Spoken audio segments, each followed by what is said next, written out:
இந்த அருமையெல்லாம் அவங்க சொல்லி காட்டி இந்த மாதிரிலாம் சொல்லி அவரை ட்ரைனிங் பண்ண காரணத்தினால சிறு வயசில் இருந்து அவர் ஒரு பர்ஃபெக்ட் முஸ்லீமாக வளர்கிறார். உண்மையான ஒரு முஸ்லீமாக என்ன செய்யறாரு?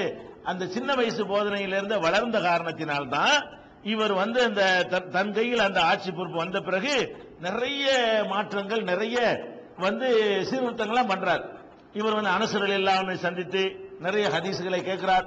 ஹதீஸ் புகாரி நிறைய நூல்களில் பார்த்தீங்கன்னா இவர் அறிவிக்கிற ஹதீஸ்கள் தனக்கு அனசர் எல்லாம் சொன்னதாக நிறைய ஹதீஸ்களை உமர் இப்னு அப்துல் அசீஸ் அவர்கள் அறிவித்திருக்கிறார்கள். அது மாதிரி சாயிப் இப்னு யசீத் என்ற சஹாபி மூலமாக நிறைய ஹதீஸ்களை இவர்கள் அறிவித்திருக்கிறார்கள். யூசுப் பின் அப்துல் சலாம் என்ற சஹாபி மூலமாக பல ஹதீஸ்களை இவர்கள் அறிவித்திருக்கிறார்கள். இது மாதிரி எல்லாம் வந்து நிறைய ஒரு சஹாபாக்கள் தொடர்போட அவர் இருந்தார். அதனால இவரை பத்தி எப்படின்னு கேட்டா, இந்த தாபியின்கள் காலத்துல சஹாபாக்களுடைய ஜெனரேஷன்லாம் முடிஞ்சு தாபியின்கள் ஜெனரேஷன் வரக்கூடிய காலத்துல தாபியின்கள்ல ரொம்ப விரல் விட்டு எண்ணக்கூடிய முக்கியமான ஆட்கள்ல ஒரு 4-5 பேர் இருந்தாங்க. அது யாரு? சயீத் இப்னுல் முஸையப், சயீத் இப்னு ஜுபைர். அவர் வந்து ஹஜ்ஜாஜ்ங்கிறவன் அவன் கொண்டு விட்டான். சயீத் இப்னு ஜுபைர், சயீத் இப்னுல் முஸையப், ஹசன் பஸரி, முஹம்மது இப்னு சீரின், இது மாதிரி சில முக்கியமான ஒரு சில சஹாபாக தாபியின்கள் இருந்தாங்க. அதுல சயீத் இப்னு முஸையப் இருக்கார் பாருங்களேன். அவர் வந்து இதுவரைக்கும் ஆட்சியாளர்கள் யாரையுமே பார்க்க போக மாட்டார், கூப்பிட்டாலும் போக மாட்டார். நான் மன்னர்கள்ட்ட எனக்கு எந்த தேவையும் கிடையாது, அவங்களை ஏன்ட்ட வர சொல்லும் பாரு. இவர் டைப்பான சயீத் இப்னு முஸையப் என்ன செய்வாரு? அவர் நல்ல ஒரு அறிவாளியா இருக்கிறாரு, அவரை கூப்பிட்டு நம்ம குடும்பத்துக்கு கொஞ்சம் அறிவுரையை கேட்போமேன்னு யாராவது கவர்னர்களோ மன்னர்களோ கூப்பிட்டாங்கன்னு சொன்னா இங்க வந்து என்கிட்ட கேட்டு போய் சொல்லும் பாரு. இந்த மன்னர்கள்ட்ட போனோம்னா நம்ம கூல் பண்ண வேண்டியிருக்கு, அவங்கள வந்து அட்ஜஸ்ட் பண்ண வேண்டியிருக்கு, இப்படியான ஒரு கேரக்டர். ஆனா உமர் இப்னு அப்துல் அசீஸ் ஆட்சிக்கு வந்த பிறகு இவர் அவர் தேடி போவார். நல்ல மனுஷன் இவர், வந்து நம்மளை அப்படி யூஸ் பண்ண மாட்டாரு, இவர் வந்து நல்ல நோக்கத்துக்கு நம்மளை கூப்பிடுகிறாரு. அவங்க வந்து எதுக்குன்னா நாங்களும் மார்க்கத்தை கடைபிடிக்கணும்னு படம் காட்டுறதுக்காக வேண்டி இவர் மாதிரி ஆட்கள்லாம் வந்துட்டு போனாங்கன்னா மக்கள்கிட்ட எதிர்ப்பு வராது, அதுக்காக வேண்டி இவரை பயன்படுத்த நினைச்சாங்க. அது உடன்படல. இவர் தேடி தேடி போவாராம். உமர் இப்னு அப்துல் அசீஸ் தேடி போய் அங்க பேசிக்கிட்டு இருந்துட்டு வருவார். அவர் சொல்றாரு, நான் போய் உமர் இப்னு இவர் போயிட்டு இருப்பாரு முஜாஹித், அவர் ஒரு முக்கியமான ஆள். உமர் இப்னு அப்துல் அசீஸ் காலத்துல, ஹஜ்ஜாஜ் இப்னு யூசுப் காலத்துல, இந்த காலகட்டங்களில் வாழ்ந்தவர் யாரு? முஜாஹித் என்ற ஒரு தாபி. இவரும் ஒரு பெரிய சிறந்த விற்பனர், பெரிய திருக்குரான் விரிவுரையாளர், நல்ல ஆராய்ச்சியாளர், பெரிய அறிஞர். அவர் என்ன சொல்றாருன்னு கேட்டா, நாங்க வந்து உமர் இப்னு அப்துல் அசீஸ் வந்து ஏதாவது சொல்லித்தரதுக்கு வாங்கப்பான்னு கூப்பிடுவாரு, நாங்க போய் அங்க உட்காருவோம். சொல்லித்தரலான்னு போனா அவர்கிட்ட நாங்க கத்துக்கிறது அதிகமா இருக்கு.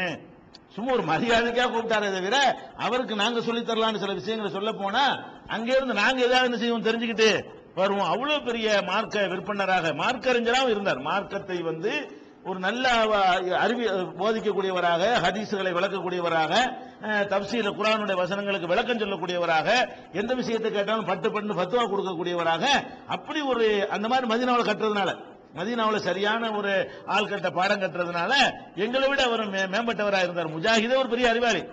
அவர் சொல்றாரு, எங்களை விட இவர் மேம்பட்டவராக இருந்தாரு உமர் இப்னு அப்துல் அசீஸ் என்கிற அளவுக்கு அவர் ஒரு நல்ல ஒரு கேரக்டராக இருந்தார். அவர் என்ன பண்றாரு? அவர் செஞ்ச சில செயல்கள், ஆனா அதுல பாருங்க, அல்லாஹ் வந்து அவரை ரொம்ப நாள் வைக்கல. அவரு 2 வருஷம் தான்.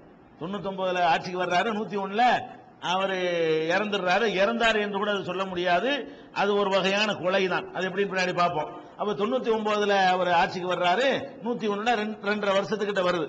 அப்ப 2.5 வருஷம் சுமார் அவர் ஆட்சியில் இருக்கிறார். அந்த ஆட்சி காலத்தில் அவர் செய்த சேவைகள் என்ன என்று கேட்டால், அவர் வந்து ஆட்சிக்கு வந்த உடனே என்ன பண்றாங்கன்னா, வாங்க மக்கள்லாம் கூடி இருக்கிறாங்க, உங்களை பார்க்கறதுக்காக வேண்டி. ஜனாதிபதி எல்லாரும் பார்ப்பாங்கல்ல, முதல் சந்திப்பு இருக்குல்ல, ஃபர்ஸ்ட் மக்களுக்கு சந்திக்க வேண்டும் இல்லையா, அந்த சந்திப்பு ஒன்று எப்பவும் ஏற்பாடு செய்வாங்க பள்ளிவாசல்ல. பெரிய ஜாமியில பெரிய பள்ளி எதுவோ அந்த பள்ளியில மக்கள் எல்லாம் குழுமி ஜனாதிபதி முதல் கன்னி உரை நிகழ்த்துகிறார், ஃபர்ஸ்ட் உரை நிகழ்த்துகிறார் வாருங்கள் சொல்லி அது மாதிரியாக ஒரு விளம்பரம் செய்து மக்கள்லாம் வர்ற வழக்கம் இருக்குது. அதுக்கு வாங்கன்னு கூப்பிட்டு வரும்போது அப்படி போலீஸ் எல்லாம் வந்து வாங்கன்னு கூப்பிடுறாங்க. அவர் என்ன செய்யறாரு? எடுப்புல ஸ்டார்டிங்கே நல்ல ஸ்டார்டிங், அவருடைய ஸ்டார்டிங் அவர் என்ன சொல்றாரு? துப்பாக்கி, ஈட்டி எல்லாம், துப்பாக்கி ஈட்டி தானே ஆயுதங்கள் வருது, ஈட்டியோ வாள்கள் ஏதாவது வச்சிருப்பாங்க, அதெல்லாம் எடுத்துக்கிட்டு போலீஸ் வந்து வாங்க வாங்கன்னு மெய்க்காவலர்கள் எல்லாம் கூப்பிடுறாங்க. ஆடு வேலையை பார்த்துட்டு போட, எங்க பள்ளிக்கு எங்களுக்கு போக தெரியாதோ, நாங்களா போய்க்கிறோம் சொல்லி வெட்டி விட்டுறாரு. நாங்க பள்ளிக்கு எங்களுக்கு வர தெரியுங்க, வழி தெரியும், நீங்க ஒண்ணு எங்களை கூட்டிட்டு போக வேணாம்னு சொல்லி அவர் என்ன செய்யறாரு?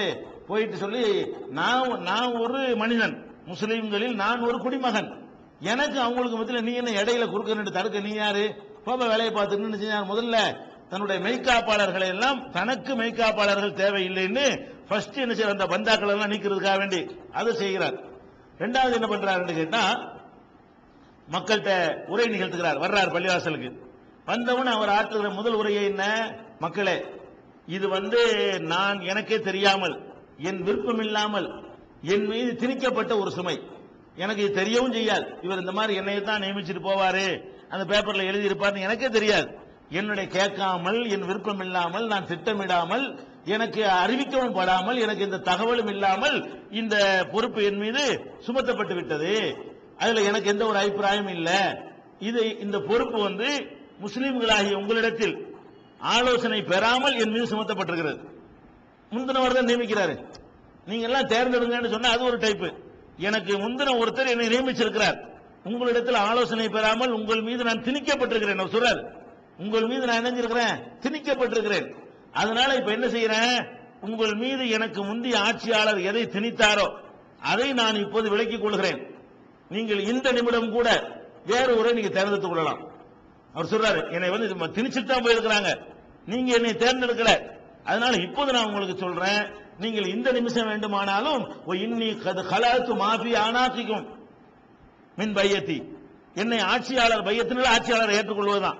ஹதீஸ்ல வரக்கூடிய வரலாறுலாம் பார்த்து பையத்துங்கிற வார்த்தை எதுக்கு தான் வரேன், என் மீது நீங்கள் செய்த பையத் இருக்கிறத அந்த பையத்தில் இருந்து நான் இப்போது விலகிக் கொள்கிறேன். இனிமேல் நீங்கள் எனக்கு கட்டுப்பட வேண்டிய அவசியம் இல்லை. நீங்க ஒரு புதுசாக இப்போ பக்தாருலக்கும் மண் துரிதுன, நீங்கள் யாரை விரும்புகிறீர்களோ அவரை நீங்கள் இப்போது தேர்ந்தெடுத்துக் கொள்ளுங்கள் என்று மக்கள்கிட்ட சொன்ன உடனே மக்கள்லாம் சத்தம் போட்டு என்ன செய்யறாங்க, முடியாது, நாங்க உங்களை தான் தேர்ந்தெடுக்கிறோம், நீங்க தான் இருக்கணும் என்று சொல்லுகிற அளவுக்கு. எதனால இப்படி சொன்னாங்க, ஏற்கனவே ஒரு சுலைமானுக்கு அசிஸ்டன்டா இருந்திருக்கிறார். ஏற்கனவே இருந்த அந்த சுலைமான் இப்னு அப்துல் மலிக் என்ற ஒரு நல்ல மன்னருக்கு இவர் ஒரு உதவியாளராக தகுந்த ஆலோசகராக இருந்து நிறைய சீர்திருத்தங்களை பண்ணிய காரணத்தினால் அந்த மக்களை வேற அறிந்து வைத்திருந்தார்கள். நீங்க தான் இருக்க வேண்டும் என்று புடிவாதமாக மக்கள் சொன்னதை பார்க்கிறோம். அதே மாதிரி மக்கள்கிட்ட என்ன சொல்றாருன்னு கேட்டா அந்த உரையில சொல்றாரு, அதியூனி மா அசாத்துல்லா, சரி நீங்கள் எல்லாம் மனப்பூர்வமாக என்னை ஏற்றுக்கொண்டீர்களேயானால் நான் இதை சுமந்து கொள்கிறேன். ஆனால் உங்களுக்கு நான் சொல்கிறேன், அதியூனி மா அசாத்துல்லா, அல்லாஹ்வுக்கு நான் கட்டுப்பட்டு நடக்கும் காலமெல்லாம் நீங்கள் எனக்கு கட்டுப்பட்டு நடக்க வேண்டும். ஃபைதா அஸைத்துல்லாஹ, அல்லாஹ்வுக்கு மாற்றமாக நான் நடப்பேனே ஆனால் ஃபலா தாஅத்தலி அலைக்கும், நீங்கள் அந்த விஷயத்தில் எனக்கு கட்டுப்படக்கூடாது. நான் அல்லாஹ்வுக்கு கட்டுப்பட்ட விஷயத்தை உங்களுக்கு சொன்னால் அதுக்கு நீங்கள் கட்டுப்படுங்கள். அல்லாஹ்வுக்கு மாறு செய்கிற விஷயத்தை நான் உங்களுக்கு சொன்னால் என்னை நீங்கள் எதிர்க்க வேண்டும். எதிர்க்கிற இந்த எதிர்ப்பு இல்ல, அறுவலத்தின் போறது இல்ல, அதான் மார்க்கம் தடுக்கப்பட்டிருக்கிற. எதிர்த்து கேட்க வேண்டும், தட்டி கேட்க வேண்டும். என்னுடைய அந்த ஆர்டர் தவறு என்பதை எனக்கு நீங்கள் சுட்டி காட்ட வேண்டும். அது நீங்கள் எனக்கு செய்யற கடமை. இந்த பொறுப்பை நான் ஏற்றுக்கொள்வதாக இருந்தால் நீங்க எனக்கு என்ன செய்யணும், நான் நல்லது சொன்னா கேளுங்க, தப்பு சொன்னா என்னை தட்டி கேளுங்க. நல்லது சொன்னா செவிமடுத்து கேளுங்க, கெட்டது சொன்னா தட்டி கேளுங்க என்கிற ஒரு கருத்துப்பட அந்த முதல் உரையிலேயே அவர் என்ன செய்யறாரு, குறிப்பிடுகிறார். குறிப்பிட்டு என்ன செய்கிறாரு, ஒரு அந்த மன்னர்கள் எல்லாருமே என்ன செய்வாங்கன்னு கேட்டா அவங்களுடைய வீடு அரண்மனைன்னு வைத்துக் கொண்டு அதுல வண்ண வண்ண திரைச்சீலைகள் ஒரு பக்கம் இருக்கும். அந்த மன்னர் நடந்து அப்படி வர்றாருன்னு சொன்னா அந்த மன்னர் வர்றதுக்கும் பள்ளிவாசலுக்கும் நடுவுல கம்பளம் விரிக்கப்படும், பட்டு கம்பளம் விரிக்கப்படுங்க. அதெல்லாம் நடந்து வருவார். ஊர்லாம் இஸ்லாமிய ஆட்சியாளர்கள் இருந்தாங்களே, இந்த ஆட்சியாளர்கள் எப்படி வருவாங்க, அவ அரண்மனையில இருந்து பள்ளிவாசல் வரைக்கும் மன்னர் வர்றாருன்னு என்ன வாயிறேன் மட்ட மட்ட மட்டன்னு கம்பளத்தை விரிப்பாங்க. அதுல வந்துதான் ஒரு பள்ளியில தொழுகை நடத்துவார். தொழுது முடிச்ச உடனே அந்த கம்பளத்து வழியா தான் போவார். அப்புறம் சுட்டி வச்சு போடுவாங்க. மறுபடியும் மன்னர் வர்றாருன்னா கம்பளம் விரிக்கப்படும். அப்ப மன்னர் வந்தாலும் போனாலும் அவருக்காக கம்பளம் விரிக்குவதும் அவர் குடியிருக்கிற அந்த அரண்மனைக்கு வண்ண வண்ண திரைச்சிலைகள் போடப்படுவதையும் வழக்கமா வைத்திருந்தார்கள். இந்த பதவி ஏற்றுட்டு போகும்போது என்ன செய்யறாரு, முதல்ல இந்த கம்பளத்தை எல்லாம் சுருட்டு இதை ஒரு நல்ல விலைக்கு வித்து, அந்த காலத்துல பழசெல்லாம் விற்பனையாகும். நம்ம காலத்துல பழசையை வாங்க போறோம்னு சொல்ல, துணி கிடைக்காத காலம் தானே, அதனால பழசுக்கே ஒரு நல்ல ஒரு ரேட் இருக்கும். அதனால என்ன பண்ணுவாங்க, இதையெல்லாம் வித்து விட்டு பைத்துல் மால்ல கொண்டாந்து அப்படியே கொடு, காசை கொடு, பைத்துல் மால்ல இதை சேர்த்து, மக்கள் பணம் இது நம்ம மிதிச்சுக்கிட்டு போறதுக்காக உள்ளது பணம் இல்ல, இது அநியாயம் இந்த காசு அப்படின்னு முதல் செய்யறாரு. அந்த பட்டு கம்பளம் விரிப்பதை அவர் மாற்றி அமைக்கிறார். இதெல்லாம் அவங்க நல்ல மன்னர்கள் சொன்னோம், அவங்க எல்லாம் செஞ்சாங்க. இதை நல்ல மன்னர் வேற வேற அநியாயத்தை கம்மியா செஞ்சனால நல்ல மன்னர்கள். இவர் எப்படிப்பட்ட நல்ல மன்னர் சொன்னா நிஜமாகவே நல்ல மன்னர். இன்னொரு உமர், இரண்டாம் உமர்னு சொல்றாங்க பாருங்களேன். இவருக்கு என்ன பேரு, இரண்டாம் உமர் என்று இவருக்கு பேர். இரண்டாம் உமர் என்று சும்மா மிகைப்படுத்தி சொல்லல, நிஜமாகவே இரண்டாம் உமர் என்று சொல்வதற்கு ஏற்றவராக இவர் தன்னுடைய வாழ்நாளை அமைத்திருந்தார். அதெல்லாம் கலை சொன்னாரு, திரைகளை எல்லாம் கலட்ட சொன்னார். எல்லாத்தையும் கலட்டு, எந்த திரைச்சிலையும் தொங்கக்கூடாது. எல்லா வீட்டு சுவர்களும் எப்படி இருக்குமோ அப்படித்தான் மன்னர் குடி இருக்கக்கூடிய வீட்டினுடைய சுவர்களும் இருக்க வேண்டும். அதுல மாதிரி இந்த மாதிரி திரைச்சிலைகள் தொங்கவிடக்கூடாது என்று சொல்லி அதையெல்லாம் என்னஞ்சாரு அப்புறப்படுத்தி அதை வித்துப்புட்டு அதனுடைய கிரயத்தை பள்ளி வாசல்ல கொண்டு சேர்த்துருங்க அப்படின்னு சொன்னார். சொல்லிட்டு அடுத்து என்ன பண்றாருன்னு கேட்டா, அடுத்து மக்களுக்கு டிக்ளேர் பண்றார், மக்களே இதுக்கு முந்தி வந்த ஆட்சியாளர்கள் மூலமாக உங்களுக்கு எந்த விதமான பொருளாதார அநீதி எதுவும் இழைக்கப்பட்டிருக்குமானால் அதை என்னிடத்தில் நீங்கள் பெற்றுக் கொள்ளுங்கள். அதுக்குரிய காரணத்தை சொல்லி, என் மன்னர்கள் எப்படிலாம் செய்வாங்க, ஒரு வீடு நல்லா பிடிச்சிருந்துச்சுன்னு வைங்களேன், மன்னர் கேட்கிறாரு எடுத்துட்டு வெளியே வெட்டி விட்டுருவாங்க. அந்த மாதிரியான அநியாயங்கள்லாம் இவர்களும் அந்த காலத்து ராஜாக்கள் எல்லாம் பண்ணாங்கன்னு இல்ல, இந்த மன்னர்களும் முஸ்லீம் மன்னர்களா இருந்தாங்க பாருங்க, இவங்களும் என்ன பண்ணாங்கன்னு கேட்டா, நிறைய பேருக்கு அவங்களுடைய சொத்து சுகம் நல்ல நல்ல நல்ல விஷயங்கள் யாராவது வச்சிருந்தாங்கன்னு சொன்னா அது இவங்களே வாங்கிக்கணும். நல்ல குதிரை ஒருத்தன் வச்சிருந்தான்னு கேள்விப்பட்டாங்கன்னு வைங்களேன், அந்த குதிரை ராஜா கேட்கறன்னு வாங்க விட்டுருவாங்க. ஒன்னும் பயத்திலிருந்து பேச இயலாது. ராஜாவில் கேட்கிறாரு தரமாட்டேன்னு தலை செய்வாங்களே என்கிற மாதிரியான ஆட்கள் எல்லாம் கையில வைத்துக் கொண்டு நிறைய அநீதிகள் மக்களுக்கு இழைக்கப்பட்டுச்சு. மத்த ராஜாக்கள் எப்படி ஒரு இஸ்லாமியன் எப்படிலாம் செய்யக்கூடாதோ அந்த மாதிரியான அநீதிகள் எல்லாம் இழைக்கப்பட்டுச்சு. அதுல என்ன செய்யறாருன்னு கேட்டா, எல்லாத்தையும் மக்கள்கிட்ட டிக்ளேர் பண்றாரு. டிக்ளேர் பண்ணிட்டு என்ன செய்யறாருன்னு கேட்டா, தன்னையே முதல்ல முன்மாதிரி ஆக்குறாரு. ஃபர்ஸ்ட் இது சொல்றது யாருக்கு லேஸ் தானே, சொல்லிய வண்ணம் செய்வதுதான கஷ்டம்னு சொல்றான். அப்ப சொல்லிய வண்ணம் செய்வது கஷ்டங்கிறதுனால இவர் என்ன பண்றாரு, இவருக்கு இவருக்கு ஒரு பங்கு கொடுத்திருக்காங்க அந்த காலத்துல. இவருக்கே என்ன செய்யறாங்கன்னு கேட்டா, ஒரு அநியாயமான முறையில ஒரு பங்கு கொடுக்கப்படுது. என்ன பங்கு அது? அது ஒரு பிளாஷ்பேக் அதுல இருக்கிறது. நபிகள் நாயகம் ஸல்லல்லாஹு அலைஹி வஸல்லம் அவங்க ஹயாத்தோட இருக்கும் பொழுது இந்த எதிரி நாடுகளை வெற்றி பெறுவாங்க இல்லையா, வெற்றி பெறும் பொழுது அந்த நாட்டில் உள்ள தனி நபருக்கு சொந்தம் இல்லாம புறம்போக்குகளா இருக்கும்ல, அந்த மாதிரி இடங்களை எல்லாம் இந்த வெற்றி பெற்ற நாட்டுக்காரங்க எடுத்துக்கிடுவாங்க. எப்படி எடுத்துக்கிடுவாங்க, யாரெல்லாம் போர்ல பங்கெடுத்தாங்களோ அவங்களுக்கு பிரிச்சு பிரிச்சு கொடுப்பாங்க. மெட்ராஸ் தனி நாடு வச்சுக்கிறீங்களேன், மெட்ராஸ்ங்கிற இந்த தனி நாட்டை காஞ்சிபுரம்ங்கிற ஒரு தனி நாடு வச்சுக்கிறீங்களேன், அவங்க கைப்பற்றிக்கிட்டாங்கன்னு வைங்க, இங்க காலி இடம் எதெல்லாம் இருக்குதோ அதெல்லாம் காஞ்சிபுரத்து ராணுவத்தில் ஈடுபட்டாங்களே அவங்களுக்கு பிரிச்சு கொடுத்துருவாங்க. இந்த இதையும் எடுத்துக்க, உனக்கு ஒரு 5 ஏக்கர், இந்த உனக்கு ஒரு 10 ஏக்கர், உனக்கு ஒரு 7 ஏக்கர் சொல்லி இந்த மாதிரி இடங்களை பிரித்து கொடுத்தல் என்பது அந்த காலத்து போர் முறை. இது இஸ்லாம் உண்டாக்கின முறை இல்ல. அந்த காலத்துல முந்தின காலத்துல எல்லாம் போர் வீரர்களுக்கு சம்பளம் கிடையாது, போர் வீரர்களுக்கு மாதம் மாதம் ஊதியம் கொடுத்தலாம் அப்படிலாம் கிடையாதுங்க. போர் என்பதே அது ஒரு தொழில். அவங்களுக்கு போர்ல ஈடுபட்டாங்கன்னா நம்ம களத்துக்கு போனோம்னா அவனுக்கு வெற்றி கிடைக்கும், இல்லைன்னா பாயுதா கிடைக்கும். பாயுதா அப்படிங்கிறதுக்காக தான் என்ன செய்வாங்க, போருக்கு ஆர்வமா வருவாங்க. எல்லாரும் இஹ்லாஸா வருவாங்கன்னு சொல்ல இயலாது. சில பேர் இஹ்லாஸாவும் வருவார்கள், பல பேர் எதுக்கு வருவாங்க, இந்த மாதிரி அடிக்கிறதுக்கும் வருவாங்க. இதுக்காக வேண்டி இந்த மெத்தட் உலகத்துல கடைபிடிக்கப்பட்டு வந்தது. அந்த அடிப்படையில் அந்த ஹைபர் பகுதியை நபி ஸல்லல்லாஹு அலைஹி வஸல்லம் அவர்கள் வெற்றி பெற்ற உடனே ஃபதக்னு ஒரு இடம் இருந்துச்சு, அந்த ஏரியாவை பங்கெடுத்து கொடுக்கும் பொழுது நபி ஸல்லல்லாஹு அலைஹி வஸல்லம் அவர்களும் அதில் பங்கெடுத்தார்கள் என்ற முறையில் அவங்களுக்கு ஒரு பங்கு கிடைக்குது. ஒரு நிலம் தோட்டம்னு வைங்களேன், இது ரசூலுல்லாஹ்வுக்கு, இது அபூபக்கருக்கு, இது உமருக்குன்னு சொல்லி எல்லாருக்கும் கொடுக்கிற மாதிரி, எல்லாரும் போரில் பங்கெடுத்துக் கொண்டவர்களுக்கு எல்லாம் கிடைக்கிற மாதிரி நபி ஸல்லல்லாஹு அலைஹி வஸல்லம் அவர்களுக்கும் ஒரு நிலப்பரப்பு கிடைத்தது.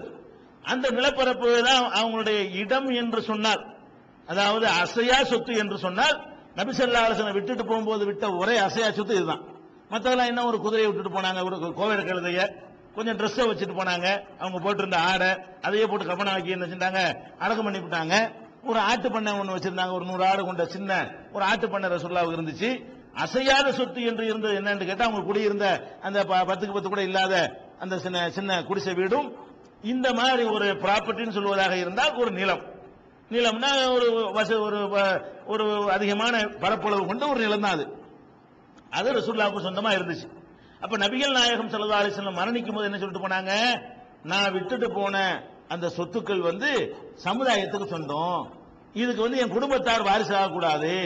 நபிமார்களுடைய சொத்துக்கு அவங்க நபிமார்கள் அனைவருக்கும் பொதுவானவர்களாக இருக்கிற காரணத்தினால் நபிமார்கள் இறை தூதர்கள் எந்த சொத்துக்களை விட்டு விட்டு போனாலும் அது பைத்துல் மால்ல சேர்க்கணுமே தவிர அவங்க அனைவருக்கும் பொதுவானவங்க, ஒரு குடும்பத்துக்கு மட்டும் அவங்க சொந்தக்காரங்க இல்ல அப்படிங்கறத நிலைநாட்டுவதற்காக வேண்டி இது அல்லாஹ்வே இந்த ரூலை போட்டிருக்கிறான். நபி ஸல்லல்லாஹு அலைஹி வஸல்லம் செய்றாங்க, நஹ்னு மஆஷிரல் அன்பியா இலா நூரசு,